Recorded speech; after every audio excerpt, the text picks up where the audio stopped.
morning everyone, and today we are going to study about, we will continue studying the nervous system. And in nervous tissue there are two parts, you are already aware of it. One part was PNS, the peripheral nervous tissue, and the other part is CNS, that is central nervous system. So in peripheral nervous system, you have already studied about the neurons and the reflex arc. In the central nervous system, we will study about the structure and function of two chief components, that is brain and spinal cord. People are really scared of brain, so I'll be teaching you this also how to draw in a simple way, because in board you need not draw it exactly the way it is given in the book. You have to draw. I'll give you a simple design also, simple method also how to draw. But let us begin with the first of all the brain. Now over the course of evolution, children, the brain also got developed, and even like we are Homo sapiens, हमसे पहले के कौन से थे humans, हमसे पहले के थे Cro-Magnon, Neanderthal.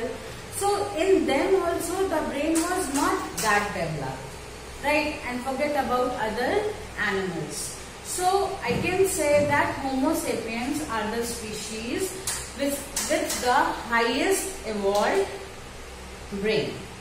So something which is highest evolved definitely have to be very complicated and complex, but today we are going to make very easy for you.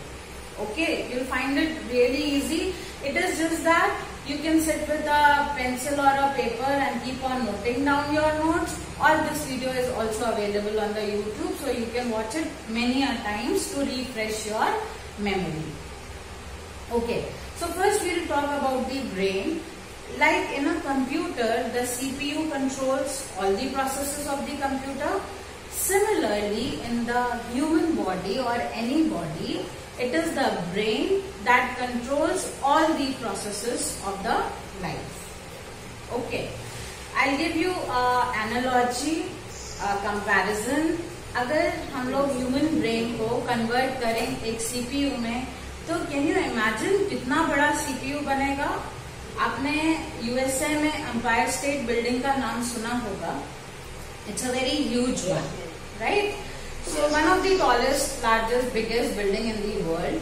सो अगर ह्यूमन ब्रेन का हम सीपीयू बनाएंगे तो we need a structure bigger to that building, equivalent to that building, that big structure. So you can imagine how complex the human brain is.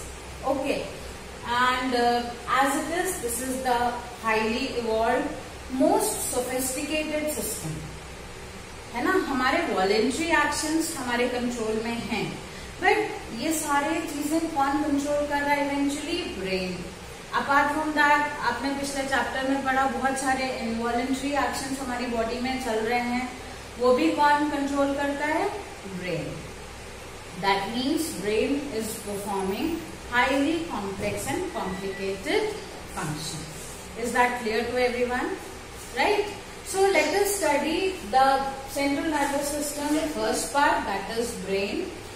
To make it easier to study, we can divide brain into three parts. This cerebrum,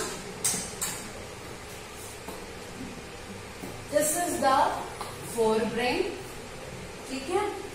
Then we have this, a very small, that is the midbrain, and even towards the back of your neck, head, here, the medulla, pons and cerebellum. Together they constitute the hindbrain. ठीक है? Fore मतलब आगे का, hind मतलब पीछे का. तो आपके fore limbs, your hands are there, and hind limbs, your legs are there.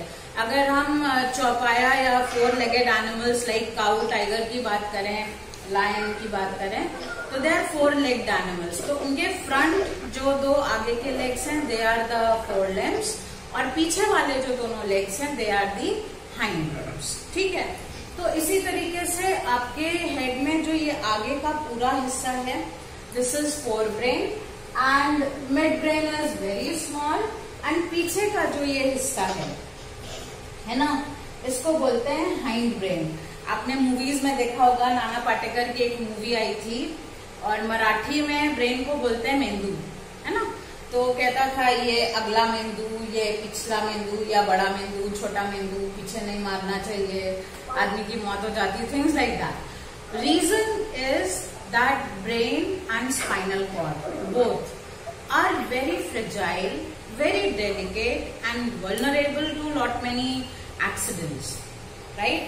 So that is why it is, see the beauty of the nature, the sophisticated, it is highly sophisticated that it has been proper protected. तो पहले हम लोग इसकी जो protective coverings हैं उनके बारे में बात करेंगे, but before that is there any question or any doubts? Any doubts so far? हाँ? No doubt. No ma'am. Perfectly all right. No doubt. Okay. Should I move? चलिए आगे बढ़ते हैं। तो okay. I'll take some other color. Say I'll take green. Okay. What are the protective coverings? पहली protective covering क्या है? आपकी skull. Your skull has 22 bones. 8 in your the upper portion, and facial bones are 14 number. So 14 plus 8, that is 22. There is only one joint, that is your lower jaw. Otherwise there is no joint. Reason, whatever it is encasing is highly fragile, very delicate, so we need to protect it. That is why nature has created no joint into it. ठीक है, ये सारी extra information है, अगर आप आगे olympiad या किसी और एग्जाम में पार्टिसिपेट करेंगे ये आपको काम आएगी। ठीक है, so there is only one joint, that is in your mandible, lower jaw, otherwise there is no joint. तो सब एक बड़ी हार्ड कवरिंग स्कल हो गई है आपके पास to protect the brain. But आप ये मानिए कि ये आपकी स्कल है और ये ब्रेन है, सॉफ्ट फ्लैश। अगर आप दौड़ रहे हो, जंप कर रहे हो, तो एक्सरसाइज कर रहे हो, डांस कर रहे हो सकता है कि ये इससे हिट करेगा। अगर हिट करेगा तो डैमेज हो सकता है कि नहीं हो सकता है? इट कैन डैमेज, है ना। तो नेचर ने और बहुत अच्छी चीजें दी। पहली लेयर तो हम लोग स्कल की बनाएंगे, ठीक है। उसके अलावा भी क्या दिया? उसके अलावा 3 मस्कुलर लेयर्स दी, जिनको हम बोलेंगे मेनिंजेस। क्या बोलेंगे? मेनिंजेस। ठीक है, तो ये मेनिंजेस की भी आपको नेचर ने 3 लेयर दी। मैं यहाँ पे 3 बना दे रही हूँ, ठीक है। ये आपको as a cushion, as a pad काम करेंगी, just to protect the soft mass of the brain.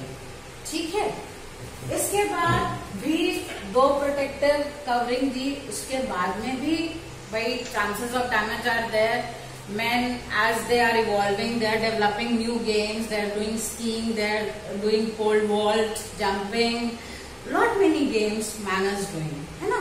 So fine, in the course of evolution, one more thing was given to man, and that was in the form of a fluid, that is cerebrospinal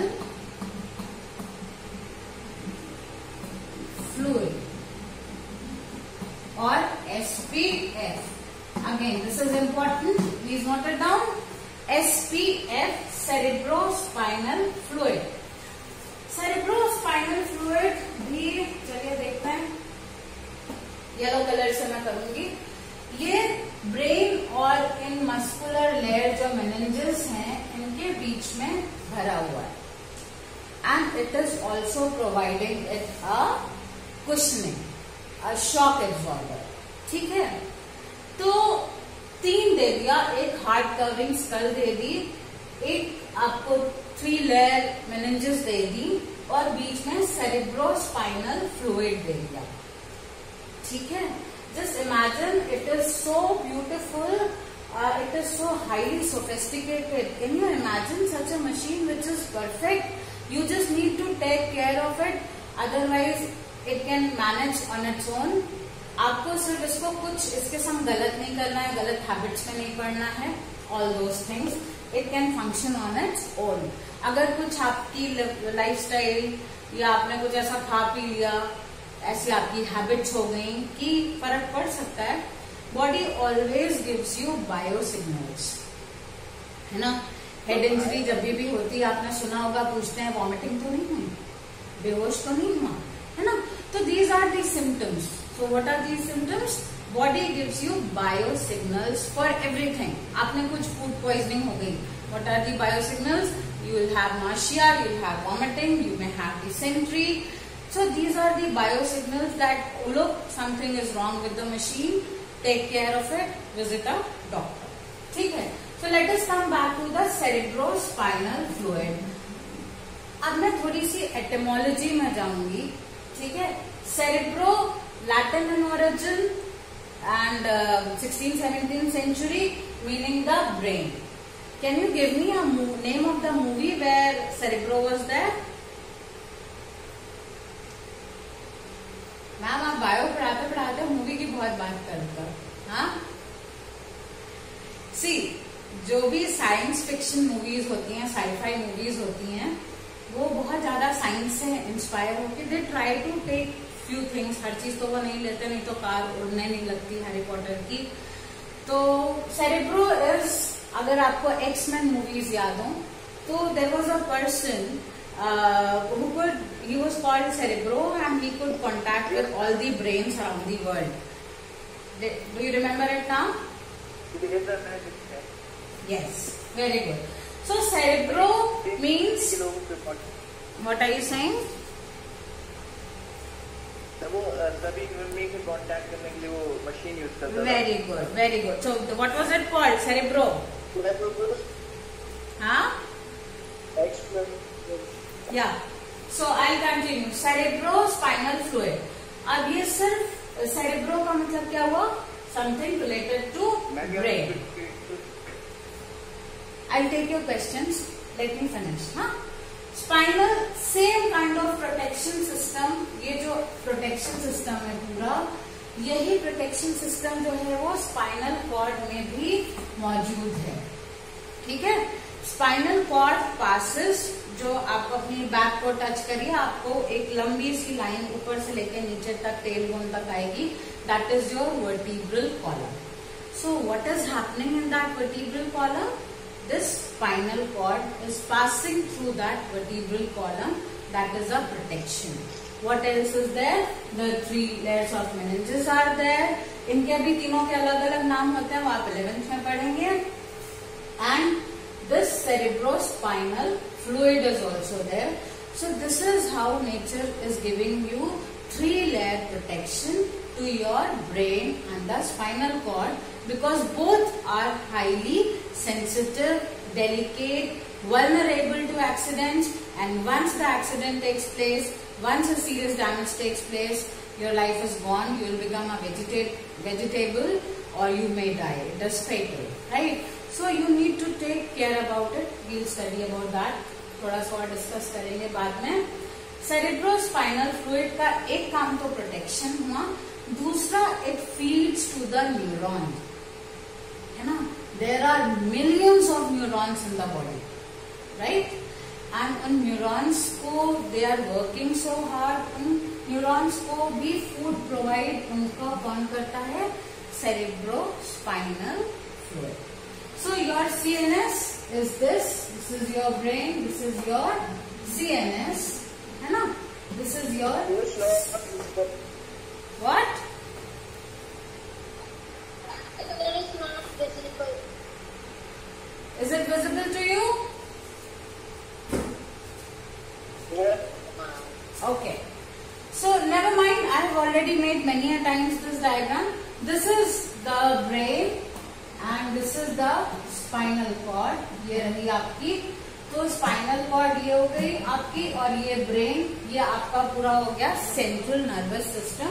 उसके neurons को भी nutrition कौन दे रहा है? Cerebrospinal fluid या SPF।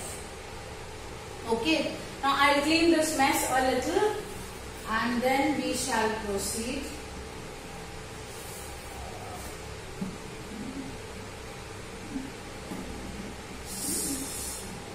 If you learn, children, if you remember the etymology, it will always be easier for you to remember the things, है ना? Now we will be moving part wise to all the different parts of the brain and what is their function. All right. So if you want, you can keep on noting it down because this is going to create lot many MCQs, है ना? किस part का क्या function है। अगर आपको भूख लग रही है और आप खाना खा चुके हो तो ये ब्रेन का कौन सा पार्ट है जो ये डिसाइड करेगा कि लोग your stomach is full, stop eating, है ना? अगर आप वॉक कर रहे हो तो आपकी बॉडी का बैलेंस कौन बनाएगा? So now we are going to study about all that what are the different parts of the brain and what is their function. Okay, okay, I'll take this color. So the brain can be divided into 3 main parts. Okay, 1, 2 and 3. That is your forebrain. We also call it cerebrum, your midbrain and your hindbrain. Let us see and study about the forebrain. Forebrain मतलब कि cerebrum. Cerebrum आपका पूरा यहाँ से यहाँ तक आता है, हिंदी में हम मगज भी कहते हैं, है ना? तो ये आपका सेरेब्रम फोरब्रेन हो गया। अब यहाँ पर क्या क्या होता है? Main thinking takes place at the cerebrum, ठीक है? So the first function it is performing is thinking, then your memory. आपकी मेमोरी बहुत ज्यादा स्ट्रांग होती है। आगे चल के we can also talk about your conscious brain and subconscious brain. Subconscious brain actually brings all the dreams that you dream, है ना? क्योंकि डेटा तो जब से the moment you are born you are listening to your mother tongue and the data is feeding in your brain. उस data की processing कहाँ होती है? यहाँ पर होती है, ठीक है? जो भी पेरिफेरल नर्वस सिस्टम से सेंसरी नर्व्स, न्यूरॉन्स मैसेज लेके आते हैं, वो भी प्रोसेसिंग कहाँ होती है? फोरब्रेन में। तो सेरेब्रम में थिंकिंग हो गई, मेमोरी हो गई, आपकी IQ हो गई, इंटेलिजेंस क्या डिसाइड करता है? आपके ब्रेन में कितना ग्रे मैटर अवेलेबल है, ठीक है? There is a thing in the brain which is known as grey matter. जिसके पास जितना ज्यादा ग्रे मैटर है वो उतनी ज्यादा ही इंटेलिजेंट होगा, IQ हाई होगी। तो ये ग्रे मैटर कहाँ मिल रहा है? इन द फोरब्रेन, ठीक है? सो थिंकिंग, मेमोरी, आपकी intelligence, IQ, then all the voluntary actions. I want to lift my hand, मेरी मर्जी थी उठा लिया। I want to put it down, मेरी मर्जी थी हुआ। I want to write, I am writing. You want to sit and study. So सारे जितने भी वॉलंटरी एक्शंस हैं बॉडी के, वो कहाँ से कंट्रोल हो रहे हैं? फ्रॉम दी ब्रेन, ठीक है? All the voluntary reactions are controlled by the forebrain cerebrum. Then आपके 5 सेंस ऑर्गन्स हैं, ठीक है? इन सारों से जो सेंसरी सिग्नल्स आ रहे हैं, सेंसरी न्यूरॉन्स ला रहे हैं, वो भी कहाँ पे आ रहे हैं? सेरेब्रम में। तो जितने भी आपके सेंसरी न्यूरॉन्स हैं, ये बात और है कि ब्रेन के भी अलग अलग हिस्से हैं और उन सबको अपना अपना अलग अलग हिस्सा डिवाइडेड है, उनके अपने अपने स्पॉट्स हैं ब्रेन में एंड दे फंक्शन देयर, ठीक है? But this also takes place here only. So thinking, memory, intelligence, voluntary actions, sensory, then your emotions and feelings, है ना? आपके जितने भी इमोशंस हैं, फीलिंग्स हैं, ये भी कहाँ पे आके प्रोसेसिंग हो रही है? यहाँ आके प्रोसेस हो रही है, ठीक है? इसके बाद एक और चीज, like I have already told you that how do you know that your stomach is full? Through your brain only. तो जो सैटिएशन उसको बोलते हैं, तो जो वो हंगर का सेंटर होता है वो भी आपका फोर ब्रेन में ही होता है। यहाँ पे मैं लिख दे रही हूँ, ठीक है? That your stomach is full, now you are no more hungry, that is also decided by the cerebrum. All right. So you can note it down. I am cleaning this side. Here I will be teaching you about the mid and hind brain. Yes. Ma'am, we can say that forebrain is our main thinking brain. Forebrain is the main thinking brain. That is fine. Perfectly all right. Main thinking brain forebrain ही होता है. लेकिन अभी मैं आपको बताऊंगी कि किस तरह से cerebellum जो होता है, they actually work in coordination. है ना? तो हम ये नहीं कह सकते हैं कि अगर हमारा हाइंड ब्रेन डैमेज हो गया तो क्या हुआ, for brain will continue living and I can have my normal life.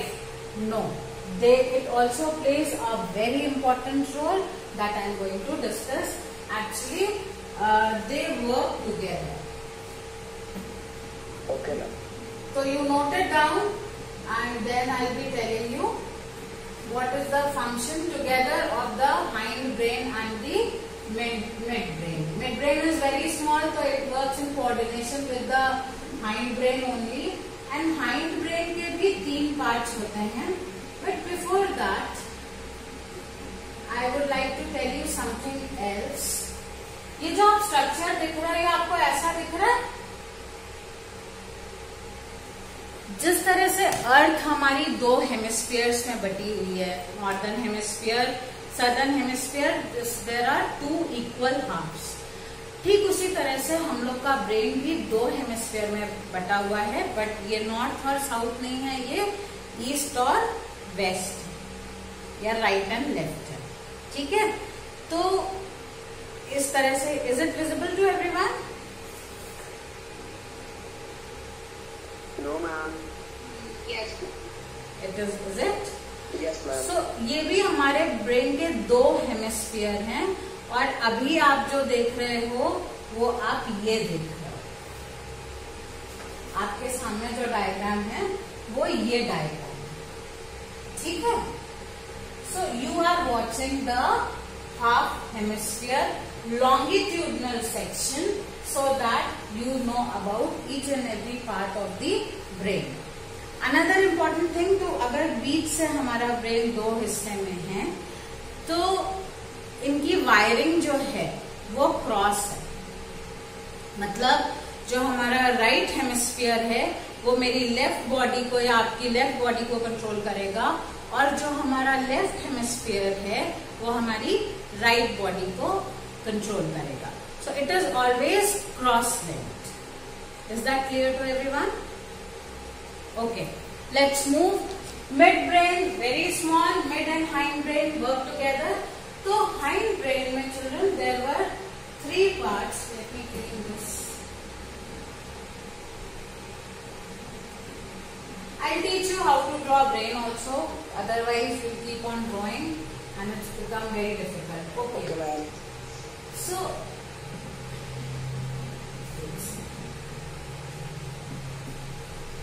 this is hypothalamus and these are the pituitary glands. This is the pituitary gland. ठीक है? Now this is part of the hind brain. ये पूरा जो है ये hind brain है. Hind brain में ये क्या है? Pons. Pons का क्या काम होता है? It joins the 2 hemispheres. ये होता है pons It का also काम. control involuntary actions. आ रही हूँ. I am reaching there. Wait. ठीक है? सो पॉन्स का काम होता है पहला कि ये ज्वाइन करता है साथ में मेडुला है। जो दूसरा पार्ट है वो है मेडुला। मेडुला का मेन काम क्या है? सारे के सारे जितने भी आपके बॉडी के इनवॉलेंट्री फंक्शंस हैं जो आपके कंट्रोल में नहीं है, है ना?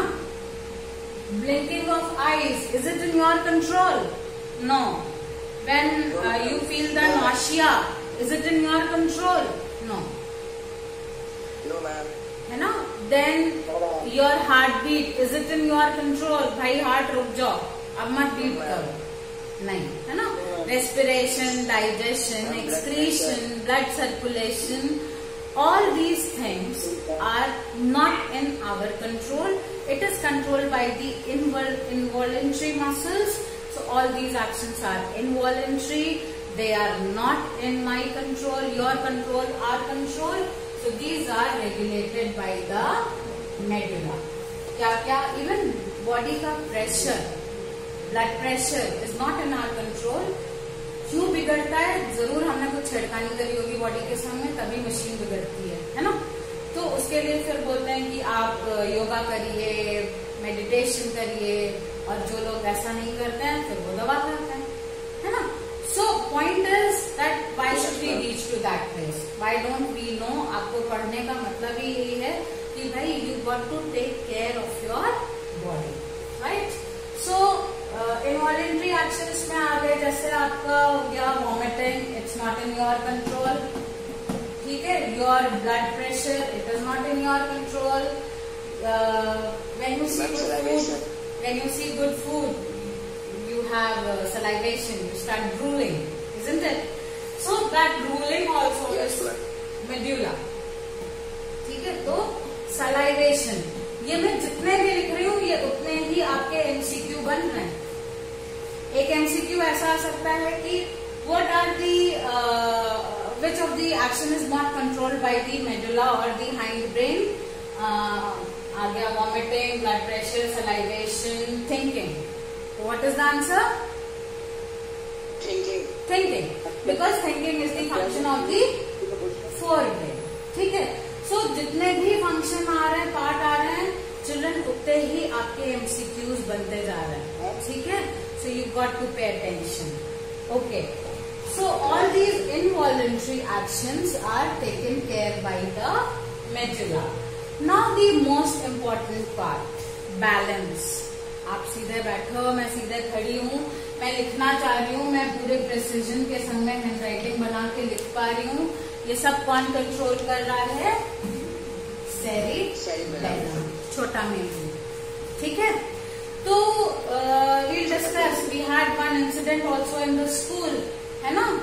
तो we'll discuss later on. Anyways, so let's come back to the cerebellum.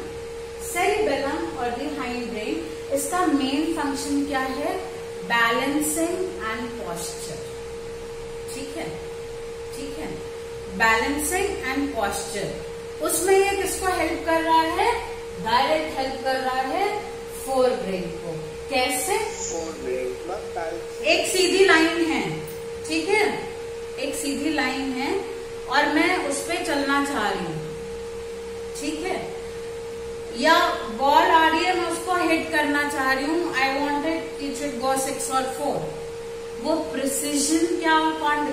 I want to do it, cerebrum. वो प्रिसीजन कौन डिसाइड करेगा कि मैं सीधी लाइन पे चलूं, डगमगाऊं नहीं, लाइन के इधर उधर ना जाऊं? वो बैलेंस कौन बना रहा है? सेरिबेलम. ठीक है? तो it always works in coordination. तो जो भी सेरेब्रम के प्रिसीजन होते हैं, है ना, जो भी काम हम प्रिसीजन से करना चाहते हैं, वो काम कौन कंट्रोल करता है? Balancing and posture. अब मैं थोड़ा सा आपको एक्स्ट्रा बताऊंगी कि आपके मन में सवाल उठना चाहिए कि जिराफ का बच्चा पैदा होते ही उसकी माँ से 2-3 किक मारती है एंड इट स्टार्ट्स वॉकिंग, लड़खड़ा के, but with in half an hour it starts walking perfectly. Human baby, भाई जिराफ की मदर उसको इसलिए हिट करती है कि बेटा भागना सीख ले, सॉफ्ट फ्लैश है, प्रेडेटर्स होंगे, खा जाएंगे, it's better you start learning. So nature has basic instincts everywhere, right? Human baby ऐसा कभी नहीं कर पाता है, इवन बैठ भी नहीं पाता है, गर्दन भी हिलती रहती है ना। और इट टेक्स 3-4 मंथ्स की गर्दन स्टेबल हुई, बैठना शुरू हुआ 6-7 महीने में, वॉक करना शुरू होता है 1 साल 1.5 साल 10 महीने डिपेंडिंग अपॉन द चाइल्ड। तो ऐसा क्यों होता है भाई? बेबी तो पूरा परफेक्ट बॉर्न हुआ था, तो सारा कुछ परफेक्ट होना चाहिए, पैदा होते ही बोले भी, पैदा होते ही चले भी, होना चाहिए कि नहीं होना चाहिए? ये सवाल आना चाहिए आपको। ऐसा इसलिए नहीं होता क्योंकि ये हिस्सा पूरी तरह से डेवलप नहीं होता है। इट टेक्स टाइम, स्लोली ये सिंक्रोनाइज होता है बॉडी के संग। क्यों? क्योंकि human body is the most complex machine, और इस मशीन की ट्यूनिंग इनमें, हर वर्क की ट्यूनिंग इनमें टाइम लगता है। तो गर्दन टिक गई, 3 से 4 महीने में ट्यूनिंग इन हो गई उसकी पैलेंस के साथ में, सेरिबेलम के साथ में। उसके बाद टाटा बाबा स्पीच आ रही है। स्पीच भी कहां से हो रही है? Please mention it here. Speech is also function of the forebrain. ठीक है, तो इकट्ठे सारे वर्ड्स और सेंटेंसेस तो नहीं निकलते हैं, और सबसे पहले मदर टंग निकलती है। तो मदर टंग का डेटा कब से फीड हो रहा है? The moment child is born the data has started feeding here, and वो डेटा का इंटरप्रिटेशन धीरे धीरे बच्चा करने लगता है, कोऑर्डिनेट करता है। स्पीच शुरू होती है, दादा बाबा नन्ना से शुरू होती है, वर्ड्स आते हैं, ब्रोकन सेंटेंस आते हैं, मिनी सेंटेंस आते हैं, then full and final complete sentence आने में 3 साल लग जाता है ना। तो उसी तरह चलने में भी पहले ड्रैग करता है, क्रॉल करता है, पकड़ के चलेगा, गिरेगा। ऐसा क्यों नहीं कि एक बार में भाग रहा है? क्यों? क्योंकि this whole system is highly complicated, और इस कॉम्प्लिकेटेड सिस्टम को सिंक्रोनाइज करने में, डेवलप होने में टाइम लगता है। That is why humans they take time. Is that clear to everyone? So दूसरी चीज, Yes, ma'am. when people drink, they cannot walk properly, है ना? Yes or no? होता है कि नहीं होता है? क्या होता है? उनका नर्वस सिस्टम नंब हो जाता है। कौन सा सिस्टम नंब होता है? ये, because this is balancing cerebellum. जो छोटा है उसका नाम बड़ा है, आप ऐसे याद कर लो, ठीक है? फोर ब्रेन बड़ा है, उसका नाम छोटा है। हाइंड ब्रेन छोटा है, उसका नाम बड़ा है। This trick will help you to remember, confusion नहीं होगा, अदरवाइज आप सेरिब्रम सेरिबेलम में कंफ्यूज हो गए।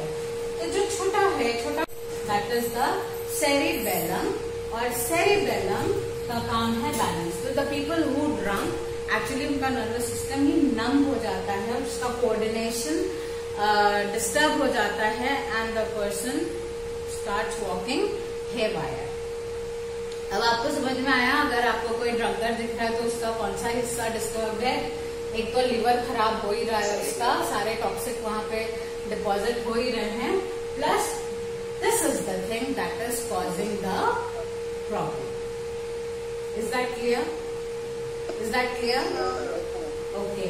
So this is how your brain function. Now spinal cord में भी ऐसे ही होता है। Spinal cord is a bridge. It's a manager. It's your mom, है ना? जो कि आपको पेरिफेरल नर्वस सिस्टम और ब्रेन के बीच में ब्रिज है, कनेक्शन है। Peripheral nervous system, it brings everything, right? Where? To the spinal cord. वहां से bunch of nerves, millions of nerves, they report to the brain in various parts of the brain. Yeah, what is the question?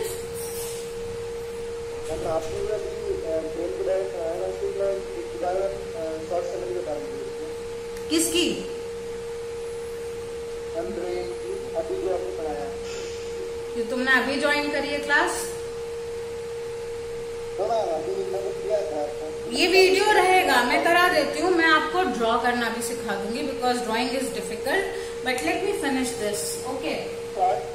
So see, you can watch it as many times, it is there on the YouTube. I'll be telling you, don't worry, मैं आपको लिख के या notes लिखवा देती हूँ पूरे, but before that you understand, now the spinal cord, it is a bridge. The brain का मैनेजर कौन है? तो स्पाइनल कॉर्ड के दो फंक्शन हुए हैं। पहला रिफ्लेक्स आर्क में द डिसीजन टेकिंग कैपेसिटी, दूसरा it connects to the collects the data from the sensory neuron, makes it reach to the brain. It collects the message from the brain through the motor neuron and gives it to the respective body part. So it works as a bridge between the peripheral nervous system and the brain. These are the two functions of the spinal cord. Is that clear to everyone? Now next question is Yes. just a second.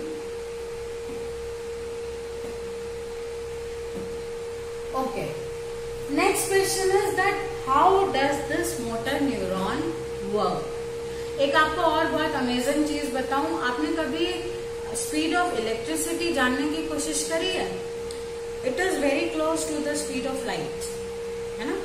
तो imagine आपकी body में electricity is running through the neurons. So your body is actually the place where such speed is taking place without your knowledge. मैं बोल रही हूँ, आपके auditory neurons सुन के आपका मैसेज ब्रेन में डाल रहे हैं, डेटा प्रोसेसिंग भी हो रही है और आपको समझ में भी आ गया. जैसे ही मैं बोल रही हूँ आप सुन ले रहे हो. Can you imagine the speed? That's amazing. So you have got such a beautiful body. You should have good habits. It's beautiful. Take care of it. Don't ruin it. Right? Now next I am going to teach you small topic, that is how does this action takes place. How does the motor neuron makes the muscle move? हाँ. Ma'am जो एक normal आदमी को दिमाग होता है और जो इसका किसी पर्सन का आईक्यू लेवल ज्यादा है, तो उनको जो ब्रेन होगा उनमें डिफरेंस क्या होगा? Grey matter. जिसका आईक्यू लेवल ज्यादा है उसका ग्रे मैटर ज्यादा है. वो भी जीन्स डिसाइड करती हैं, है ना? वो भी जीन्स डिसाइड करती है अनटिल अनलेस कोई म्यूटेशन हो. बट म्यूटेशन की तो ऐसी कोई बात नहीं हो रही है, हालांकि बहुत सारी साई-फाई मूवीज हॉलीवुड ने बना रखी हैं इस पे. बट बेसिकली नॉर्मल केस में it is the grey matter that in the brain that decides the intelligence, IQ. Okay, so we were there that how does the spinal cord, the motor neuron makes the muscles work. चलिए, motor neuron electric impulse में message लेके आ रही है. The moment it touches the muscle, आपको पता है 6-7 में आपने पढ़ा है कि कोई भी मूवमेंट क्यों होता है, वो कॉन्ट्रैक्शन और रिलैक्सेशन होता है मसल्स का. यू रिमेम्बर दैट क्लास 6, है ना? It was there in your chapter. Anything moves because of the contraction and relaxation. Visible example, आप कभी अर्थवर्म को मूव करते हुए देखिए, है ना? contraction relaxation, contraction relaxation. तो हमारी बॉडी में भी जो मसल्स हो रहा है, कुछ भी मैं मूव कर रही हूँ, ये मसल्स का contraction relaxation है. यहाँ पे भी अगर मेरी facial muscles का contraction relaxation है, only then the movement is taking place. ठीक है? ये कैसे होता है? ये ऐसा होता है कि जब मोटर न्यूरॉन मैसेज लेके आ रहा है in the form of electrical impulse, जो मसल का प्रोटीन है उसका शेप और अरेंजमेंट, ये किस लेवल पे काम हो रहा है? ये काम हो रहा है सेलुलर लेवल पे, सेल के लेवल पे काम हो रहा है. ठीक है? तो जब मोटर न्यूरॉन का सिग्नल लेके आ रहा है, तब जो इलेक्ट्रिकल इम्पल्स है वो मसल के प्रोटीन का शेप और अरेंजमेंट चेंज कर दिया. अरेंजमेंट चेंज किया तो क्या हुआ? जो प्रोटीन था वो पहले इतनी जगह में फैला हुआ था, वो अब इतनी जगह में हुआ. क्या हुआ? मसल कॉन्ट्रैक्ट कर गई. ठीक है? यहां से ये इलेक्ट्रिकल इम्पल्स नेक्स्ट वाली सेल मसल को गई. वहां पर क्या हुआ? वहां का प्रोटीन कॉन्ट्रैक्ट किया, जब ये गई तो यहाँ का रिलैक्स कर गया. ठीक है? तो इस contraction relaxation, this is how our muscles move. Is that clear? Right? So with this we finished off. With this the brain, its structure and function is over. And in my next lecture I'll be teaching you coordination in plants. Very quickly you learn how to draw the brain. ठीक है? Sit with something. Okay, ask. Ma'am, हमारा जो brain होता है वो जब brain देखता है तो कैसे वर्क करता है? हाँ? जब हमारा ब्रेन जब ड्रीम देखता है, जब सपना देखता है तो कैसे वर्क करता है? क्योंकि जब मैं ड्रीम में जाता हूँ, जब सपने देखता हूँ तो मुझे लगता है कि मैं बीच में अटक गया हूँ. मतलब पूरी साइकिल में नहीं जानता पर मैं बीच में आ गया हूँ. पता नहीं कैसे. और उसने ऐसा ड्रॉ किया तो मुझे समझ नहीं आता कि एक्चुअल है कि कुछ और है. नहीं. A very nice question has come here that how do you see the dreams? है ना? पहली चीज, आपके ड्रीम्स की लैंग्वेज क्या होती है? मोस्टली जिन लैंग्वेजेस की आपके दिमाग में कोडिंग है, हिंदी और इंग्लिश आपके लिए. अगर आप बंगाली है आपको बंगाली आती होगी, आप मराठी हो आपको मराठी आती होगी. Whatever is your mother tongue, most of our dreams are there.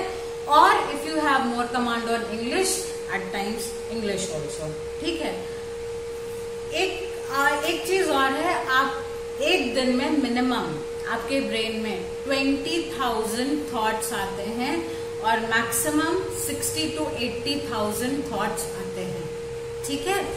So in a day you have 20 to 80,000 thoughts, any number. आपको दिन भर में इतने थॉट्स आते हैं. कहाँ से आ रहे हैं थॉट्स? आप सोचना बोलना यहाँ से शुरू करते हो, पहुंच जाते हो कहीं और, है ना? तो ऐसा क्यों हो रहा है? ऐसा इसलिए हो रहा है कि आपका एक सबकॉन्शियस ब्रेन है जो कि 90% है. आपका जो ब्रेन आपको लग रहा है आप बड़े कॉन्शियस हो, आप बैठे हो, सोच रहे हो, पढ़ रहे हो. Let me tell you that is 10% only. Your 90%. We are an icebergs, है ना? आइसबर्ग्स में क्या होता है? 10% is visible to the world and 90% is below the water. Our brain is also like that. Yes, conscious brain is 10%, subconscious brain is 90%. तो आजकल बहुत सारे कोर्सेज चल रहे हैं जहाँ पर वो आपको how to train your subconscious mind, उसके लिए बहुत स्ट्रांग मेडिटेशन होता है, ये सारी चीजें होती हैं. But it was a nice question, so now it is clear to you that it is the subconscious mind which actually brings your dream. आपकी जो desires हैं, कुछ सपने हैं जो आपके somewhere back of your mind you're thinking, that gives you the dream. ठीक है? So this is all for today, and my next lecture would be on coordination in plants. If you have any doubt, you can see this again on the YouTube. Thank you very much.